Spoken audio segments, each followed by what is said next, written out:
Sir నమస్తే sir, మీ పేరు? నా పేరు నజీర్ అండి. ఏం చేస్తుంటారన్న? నేను బ్యాటరీ షాప్ అండి. ఏ ఏరియా అన్న మీది? ఆటోనగర్, జంగారెడ్డిగూడ. జంగారెడ్డిగూడ అంటే చింతలపూడి నియోజకవర్గం. చింతలపూడి నియోజకవర్గం. ఏంటన్నా మీ నియోజకవర్గంలో పోటీ ఎలా ఉండబోతుంది అంటారు ఈసారి? జగన్ గారు 5 ఏళ్ల పరిపాలనలో యువతి యువకులకి ఉద్యోగాలు లేవు. ప్రజలు కూడా తీవ్ర అసహనంతో ఉన్నారు. ఎప్పుడెప్పుడో ఎలక్షన్లు ఎప్పుడెప్పుడో జరుగుతాయని చెప్పి వాళ్ళందరూ కూడా ఎదురు చూస్తున్నారు.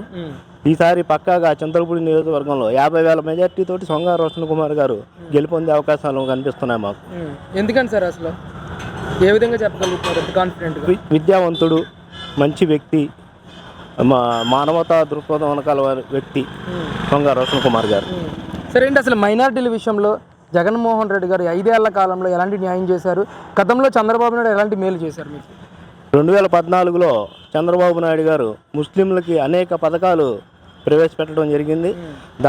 దాంట్లో భాగంగా ముఖ్యంగా మజీతులకి, ఇమాములకి, మౌదన్లకి గౌరవ వేతనం కింద జీతాలు ఇచ్చిన ఏకైక పార్టీ తెలుగుదేశం పార్టీ. అదేవిధంగా దుల్హన్ పథకం, ఆడపిల్లలు పెళ్ళిళ్ళు చేసుకోవాలనుకుంటే దుల్హన్ పథకం చాలా అవసరం అని చెప్పి చంద్రబాబు నాయుడు గారు ఆనాడు ఆలోచించి గవర్నమెంట్లోకి రాగానే ఆడపిల్ల పెళ్లికి 50,000 రూపాయలు ఇవ్వడం జరిగింది. అదేవిధంగా విదేశీ విద్య, ముస్లిం విదేశీ విద్య అనే పథకం పెట్టారు. అది కూడా జగన్మోహన్ రెడ్డి గారు తీసేశారు. దాని తర్వాత హజ్కి వెళ్తే హజ్ యాత్రకు సబ్సిడీ ఇచ్చేవారు చంద్రబాబు నాయుడు గారు. మరి జగన్ గారు ప్రభుత్వం వచ్చిన తర్వాత ముస్లిం ఏ విధంగా న్యాయం జరగలేదు.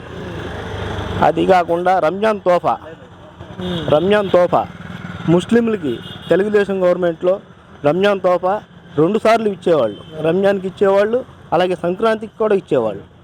ఇవన్నీ కూడా ముస్లింలకి షాదీఖానాలు కానివ్వండి, మసీదులు కానివ్వండి, అలాగే మసీద్ రిపేర్లకి రంజాన్ నెలలో మసీదులు రిపేర్ల ఖర్చులకి డబ్బులు ఇచ్చేవారు చంద్రబాబు నాయుడు గారు. మరి జగన్మోహన్ రెడ్డి గారు వచ్చిన తర్వాత ముస్లింలకి ఏ రకంగా కూడా న్యాయం చేయలేకపోయారు. సరే ఏంటి మీ ఏలూరు పార్లమెంట్లో ఎన్డీఏ కూటమి నుంచి ఎంపీ అభ్యర్థిగా పుట్టా మహేష్ కుమార్ యాదవ్ గారి పోటీలో నిలబడ్డారు. వైసీపీ నుంచి సునీల్ యాదవ్ గారి పోటీలో ఉన్నారు. ఎవరు గెలిస్తే బాగుంటుందని మీరు భావిస్తున్నారు? పుట్టా మహేష్ కుమార్ యాదవ్ గారు అత్యధిక మెజార్టీతో గెలిపించుకుంటున్నాం. ఈ గెలుపుని ఎవరు ఆపే విధంగా లేదంటే కూడా తెలియజేసుకుంటున్నాం. ఈ స్థాయిలో ఇప్పటికే జనాలు ఒక క్లారిటీకి వచ్చేసారండి.